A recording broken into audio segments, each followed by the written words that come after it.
have to remember that the Israeli Air Force is not a strategic Air Force. It doesn't have bombers that can carry very heavy weapon loads. So being a tactical Air Force and being a good one at that, that means understanding the vulnerabilities of the targets and the possibilities and the probabilities of hitting the targets in such a manner that it would delay the Iranian program for a long enough term.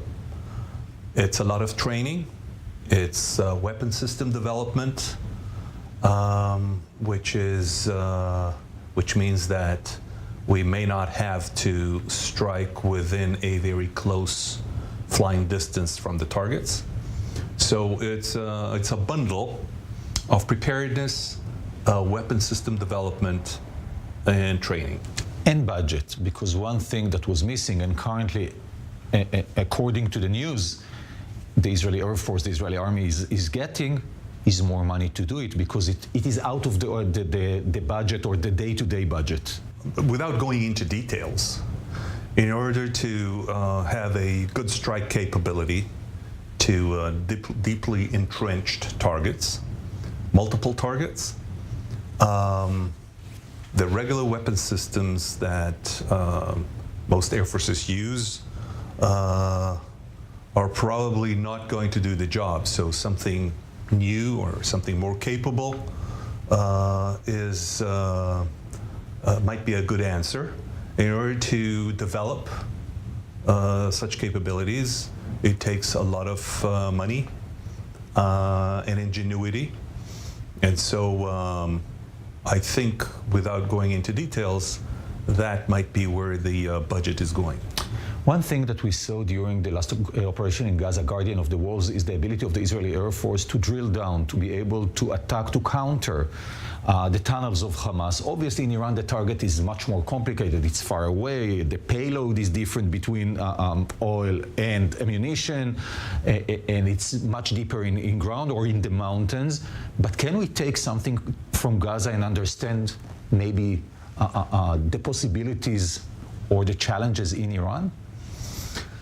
I think the challenges in Gaza were well known. The intelligence was there. It was just a question of pinpoint accuracy and of doing the job with the least amount of collateral damage as possible.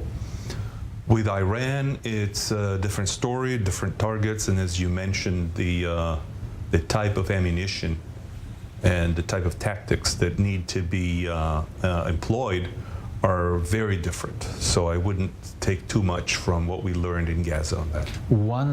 Another difference is that Gaza is not protected at all from Israeli Air Force capabilities, whereas Iran has some very much advanced air missile systems that counter or may counter Israeli jets. Well, this is the bad news. The good news is that the same system is employed in Syria, and though it is manned by Russians, I think we have a learning curve of how to deal with those systems. Relik, Shafir, is it doable? Because one of the discussions that took place a decade ago in Israel, how much harm Israel can do, and does it worth the mission? Because if Iran can, come out from the dust the day after and do the same, we didn't achieve anything. If it comes out as the good guy and now say to itself, we have to have a nuclear weapon to protect ourselves from the crazy Israelis, we didn't do anything. So is it doable? It's a balance between what do we expect the damage to be and the message that is portrayed versus the security effects, the post effects. What will it do to the United States' relationship with Israel and with Iran and the Gulf states? So I would say that it's if we're able to work with other countries, without naming certain countries, but with other countries around Iran, and portray a will, even if the targets are not dealt a lethal blow, But if we're able to garner support from countries around Iran and show that there's a will, then it might change the position of where we are now, which is Iran defying the United States, and in a way calling it a paper tiger. And we know that the United States is trying to relocate its attention to China rather than the Middle East.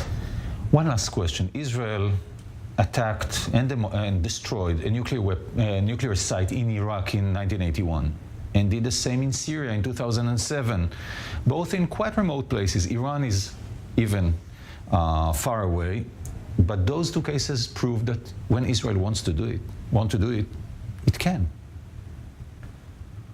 Yes, but I think the difference is between future and past.